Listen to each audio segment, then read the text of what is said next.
there's no dirt on me because I've already told everybody about it all. And then as a result, I don't have to worry about all that. It's like a burden is just lifted off of you, and you're just like, I just get to be myself, and I'm not responsible for what anyone else thinks of me. And you're free at that point. That's just coming back to that. You just feel so free.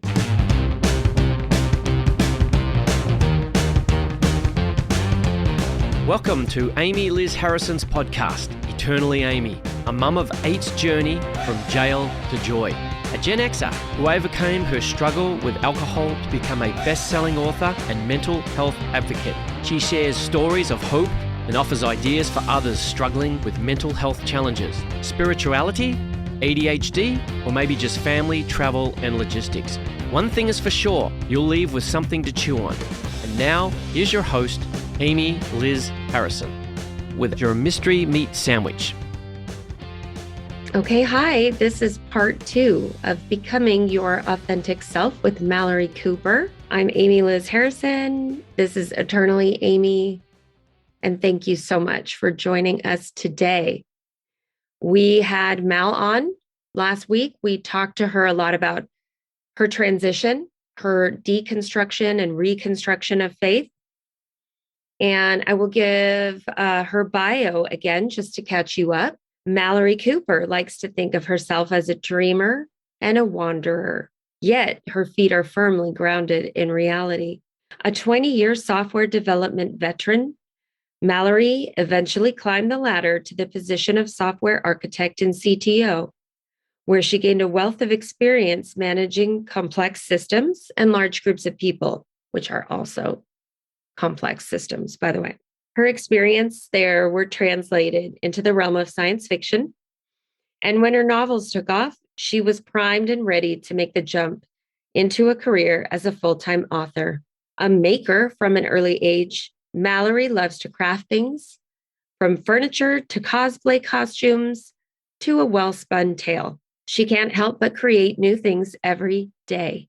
A rare extrovert writer, she loves to hang out with readers and people in general. If you meet her at a convention, she just might be rocking a cat suit, cosplaying one of her own characters, or maybe her latest favorite from another fandom. She shares her home with a brilliant young girl, her wonderful wife, who also writes, a cat that chirps at birds, a never-ending list of things she would like to build, and ideas. Such a treat to have Malorie Cooper on. You will love her authenticity. If you listened to part 1, you will just be so moved by who she is. She's just a fantastic person with a magnetic draw. And a lot of that has to do with, I think, the fact that she took the step to be brave and authentic and to get comfortable with the uncomfortable. So this is your mystery meat sandwich today. I read a quote last week from her that I read it actually in the chaplain's chat. And I'm going to read just a little bit of it this time to open this second part of the podcast. So hold your head high and do the hard things you want to do. Do them without feeling shame, guilt, or fear. People will respect your bravery and vulnerability. In turn, you'll inspire them to do hard things and live authentically. That is by Malorie Cooper in How Wearing Leggings Changed My Life. And yes, I read that last week in the chaplain's chat as well. But I think it bears repeating.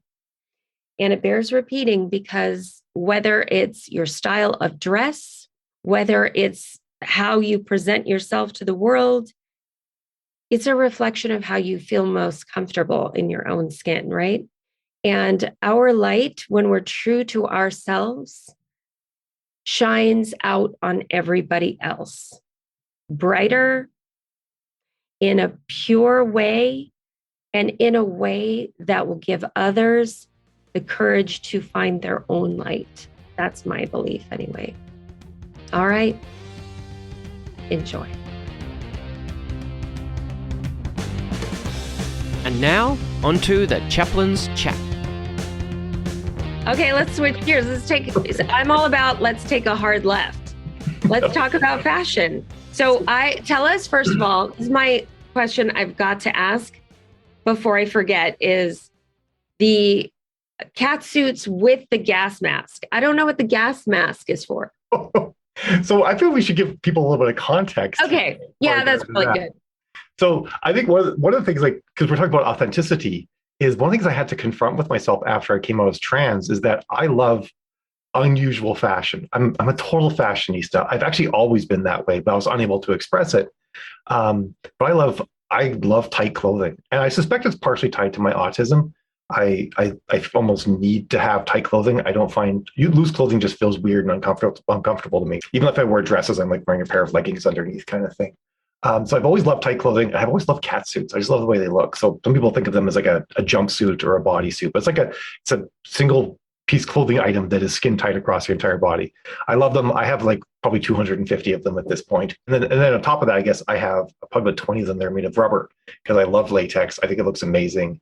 And like that's what I'm wearing right now is I'm wearing a latex cat suit. It's so shiny and it like makes your body look really good because it like smooths everything over and hides all the blemishes and stuff like that. So and I think one of the reasons why I got into that when I was younger too is because it was a way to make my body look more feminine. So I suspect that was part of it too. I'm pretty sure that was part of it. But I had to decide, like, I've let everybody know that I'm trans, but I don't think I can just wear like regular boring clothing. Like I can't just start wearing like just like regular skirts and like weird shoes and stuff like that. Like I want to wear like heels and I want to wear like thigh high boots and I want to wear my cat suits and stuff like that. So I made the decision. I'm just like, you know what? I'm going all in. I'm just going 100% Malorie. And everybody's going to learn that. And I started posting pictures of myself wearing like latex cat suits on Facebook where I know my parents would see them and all sorts of stuff like that. And I was terrified again because I'm like, well, like if being trans didn't do it, this will surely push everyone away because like dressing as I do is unconventional for anybody, right? To go around dressing the way that I do. And I'm just like, is this a thing that could work? And the crazy thing is it was the same thing as coming out as trans. People were drawn to it. They're drawn to the fact that I was being brave and bold and authentic. And like I do it I don't sexualize I kind of do because I post so many pictures of my ass. I try not to. Like I don't think I'm lewd about it or anything like that. So it's people can approach it in that way. I don't think it was lewd at all. Yeah, I don't think I come off as lewd. I even have an OnlyFans, and my OnlyFans is very rarely lewd. I won't say never. I won't go quite that far. Occasional lewdity. Yeah. So one of the things there's like when you wear latex is like this special material where it like heightens your senses to the point where you could say that almost your entire body feels like an erogenous zone. So it is very enjoyable to wear. It's also like the most expensive, least practical fabric in the world because this catsuit I'm wearing right now is actually pretty inexpensive. It's only $350. And they take months to get made, usually because I get them all made to measure. So they take like 3 to 4 months to get made. And they're not significantly stronger than a balloon. So you can rip them very easily. So like if you have nails and you try to pull it on, you like pull your nails into it, they'll just shred it. Basically, you'll just like rip it apart. So you have to be very careful to like use your hand to smooth it and all sorts of things. You become very aware of like not brushing up against stuff when you're wearing it. But I just love it anyway. And also like the sweat is an issue too. You get a little bit sweaty when you wear it, but I'm willing to sacrifice that. The thing is you don't notice till you take it off, which is the great part. So you're fine until then. Again, it's risk versus benefit, right? I mean, exactly, there's moving. And I learned from one of your videos about removing latex is easiest just getting in the shower, right? Just get in the shower. And like if you're wearing a cat suit, you just like pull the neck open and you let the water run in, and it sort of like loosens it from your body because it kind of like sticks to you after a while. This cat suit I'm wearing today also has neck entry. It doesn't have a zipper to get open. You have to get your entire body through the neck hole, Did you catch that, everybody? Your entire body through the neck hole. You're welcome. You remember that scene from Ace Ventura 2 where he's trying to get out of the hippopotamus's butt? Yeah, it's kind of... Yeah, I do. Getting it off is pretty tricky too because I have to take the neck from the cat suit. For those of you watching, you take the neck and you bring it all the way down your shoulder, down your past your elbow. And then that's how you get your first arm out. And then once you get that out, you can go further. So being in the shower and having the water running helps with that a lot. And latex as well. Because it's a natural fabric, it's tree sap. It will dissolve with other natural oils. So you can only polish with silicone oil. And well, another natural oil that happens to come in contact with a lot is your oil from your own skin. Will eventually degrade and dissolve the latex. So you have to wash it as soon as you're done wearing it. You don't want to leave that oil on it from your skin. So it's also clothing that you have to wash by hand every single time you wear it as well. So it is the least practical clothing in the world, but it's amazing at the same time. So I started wearing it in public. Like I go grocery shop. The outfit I'm wearing right now, I went grocery shopping this morning wearing this, which is a hoot. You get a lot of people staring at you when you do that, and people come up and take selfies too. There's a lot that goes on. But so your initial question before I wandered off on all this is, why am I wearing gas masks all the time? Yeah. Oh yeah, gas masks. And so there's sort of this feeling where you get when you start like making it so your body is like no longer in contact with the world around you. You kind of feel like it's almost meditative in a way. Like you can really sort of like just focus on yourself and focus inward, because you are very conscious of the edges of your body. And I've seen lots of people who wear latex and also like were pairing it with like these cool looking gas masks. And I thought it was really neat. So I got some, and I got like a hood, an open faced hood. So then you put the gas mask on, and you put gloves on, and you are just completely disconnected from the world. And it's actually kind of trance-like in a way. And the gas mask too, like they have valves, so like there's a click every time you breathe, and it's like yourself ASMRing yourself as you're breathing, and it's really meditative actually. And I was surprised by how zen and calm I felt doing it, and I actually can focus really well when I do that as well. So I kind of just go off my own little world. I love this. Yeah, the reason I love it, if I can make a quick comment, is that it's a lot of times when you're in early sobriety, which is what I related to in my own experience, but it's that whole idea of, figuring out strategies on how not to take a drink over something. So like a big trigger for me was rejection. If I perceived that somebody was rejecting me, that was kind of just really a space where I felt uncomfortable. And the big thing my therapist, Frank, used to say is pretend you're in a suit, like a protective suit, and zip it up and just pretend like it doesn't affect you. And eventually you learn, to not let it affect you. It's kind of like the act as if kind of thing. Mm-hmm. But I love thinking about that you can create a meditative state, or just protect yourself from those kinds of things, either literally or in your own mind. But what a powerful think about.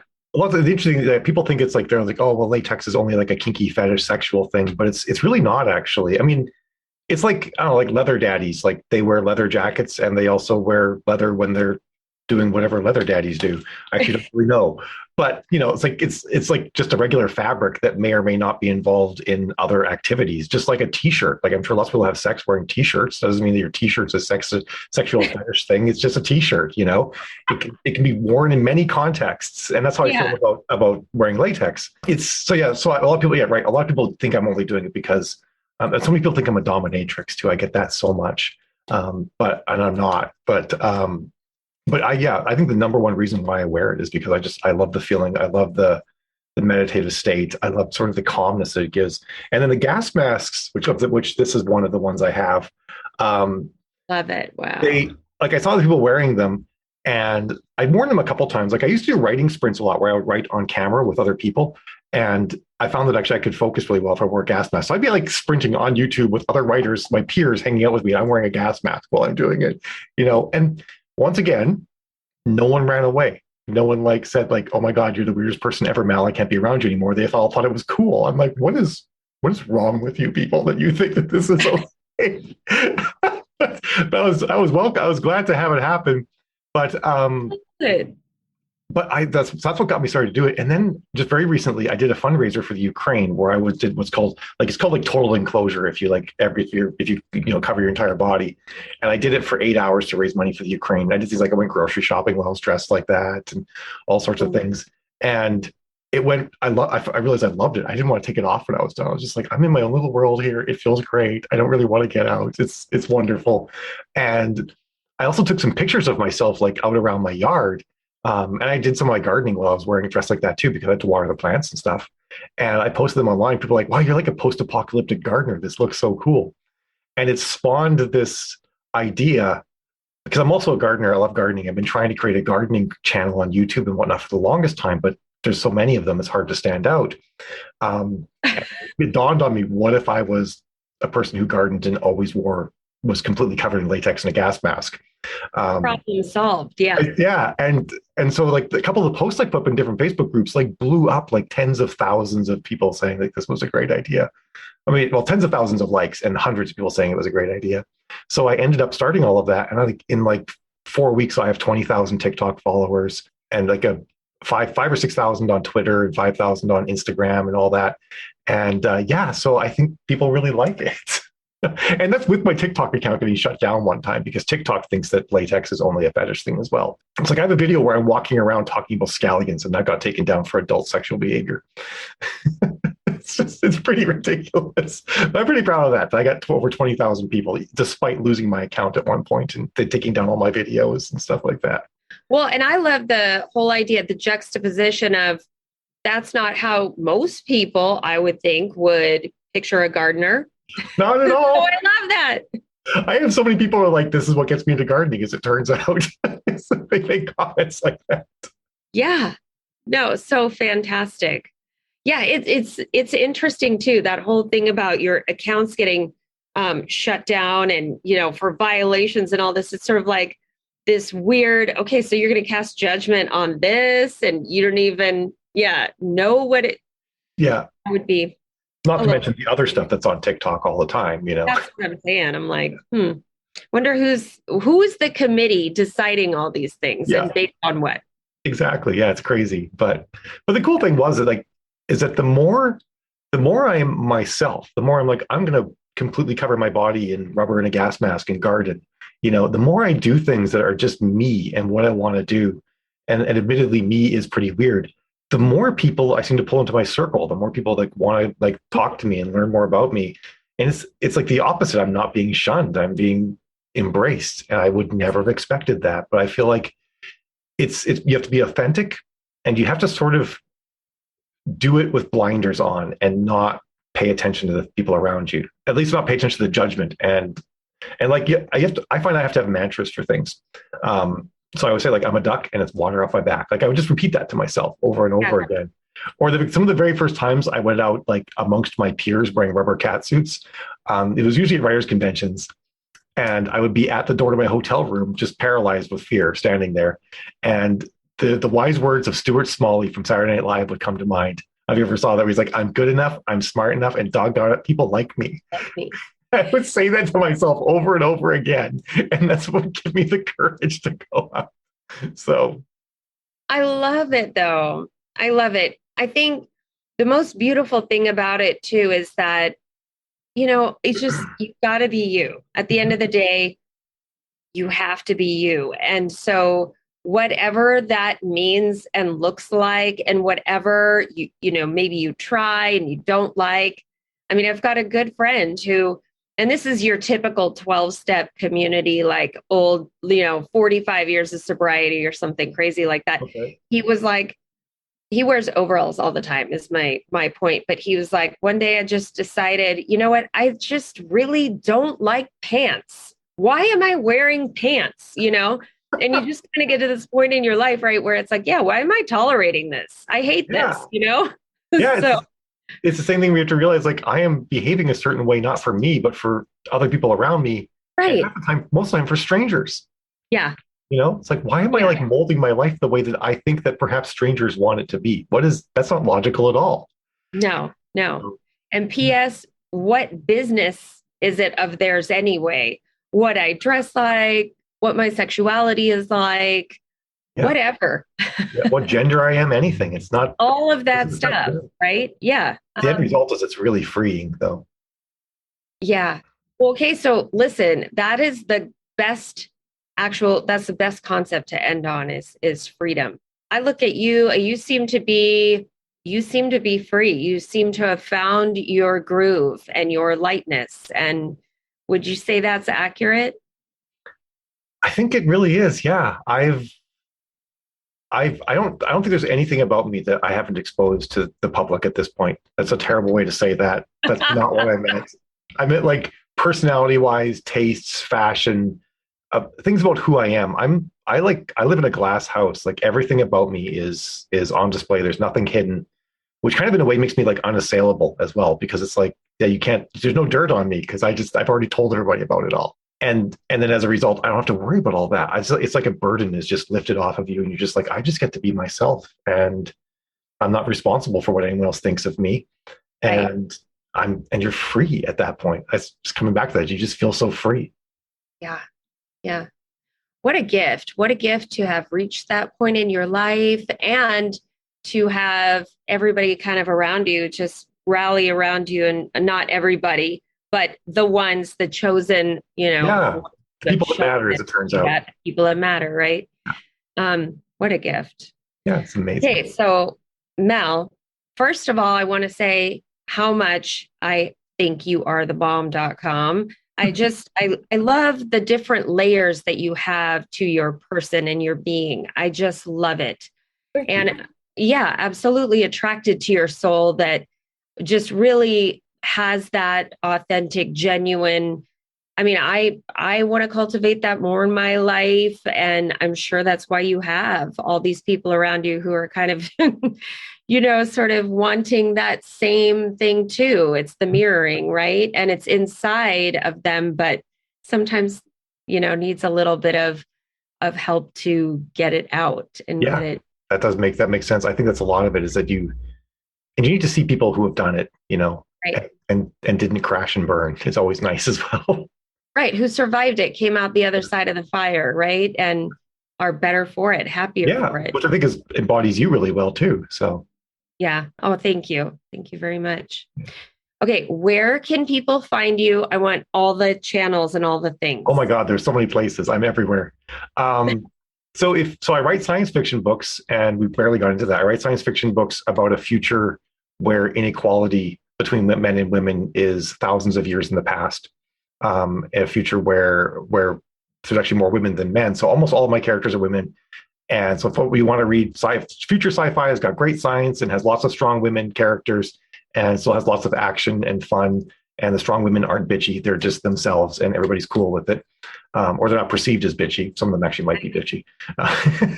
Anyway, so those books I have 115 of them, and they all exist in this one universe called Aeon 14. So it's AEON, the number 14.com. You can find me on Instagram or Facebook as Malorie Cooper. If you just search for Malorie Cooper, Malorie, you'll find me on both of those. And then the new thing that I'm doing is Blueberry Sage. That's the post-apocalyptic latex gardener, which is one of the reasons why I'm dressed in latex today. Well, partially because I feel like I had to for this podcast. It's got to be 100% Mal. And I'm also going to be shooting a whole bunch of gardening stuff afterwards today too. So that's why I'm all ready to gear up. But that's so Blueberry Sage is the character name I gave that character. Actually, my daughter helped me figure it out. And you can find Blueberry Sage on Twitter, on TikTok, on Instagram, on YouTube, and on Facebook. So that's it. You are a pleasure and a delight. And here's the thing. I want to be respectful of your time. We're already like over an hour. So we'll have to have you back to talk about your books. Yeah. And I love that whole idea of, I had not thought of all of, see, I'm not a sci-fi person by nature. Mm-hmm. So that's my challenge today, is that, why am I going to write that off? Why wouldn't I the whole concept of sci-fi, right? Like, why wouldn't I pick up a book like that? Of course I should. You know why? Because my mind needs to be expanded and opened more and more. That's how with romance. I've discovered that there's romance novels out there that I really enjoy reading, Yeah. They're not just fluff. They actually have deep, complex storylines and stuff like that. So. Well, I think you are deep and complex. And I want to thank you so much for being on my show. Absolutely. I just adore you. And I'm thankful. I'm grateful for who you are and what you're doing in the world. Thank you. Finally, here's your bailout bag. All right, this is the bailout bag. Thank you for listening to the Chaplain's Chat with Malorie Cooper. I, for one, have my mind blown. I just can't imagine wearing latex. Part of me can. I love some of the things she said about it, like, oh, well, it just gives you this great shape, no lumps, no bumps. And then the stuff about sweating, I don't know if I could, at least for hours on end, but I love what she shared about the gas mask and the meditative breathing. And I loved all that so much. In our own ways, we all have things that we feel comfortable in, right? And putting on a suit that we choose to put on every day, or a new pair of glasses that either protects us from something or helps us to see something differently, that's a game changer. Trying that for a while will really up your game and change your perspective.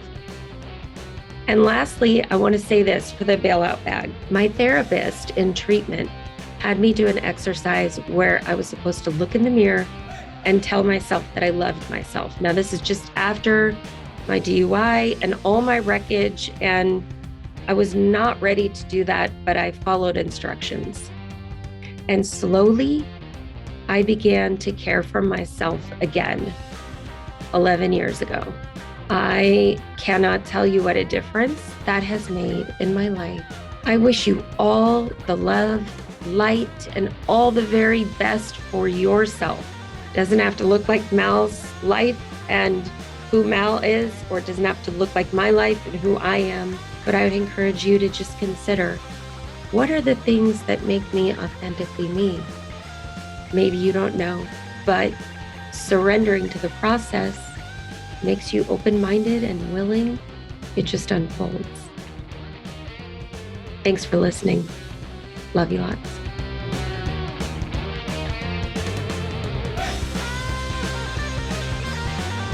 Thank you so much for listening to Eternally Amy.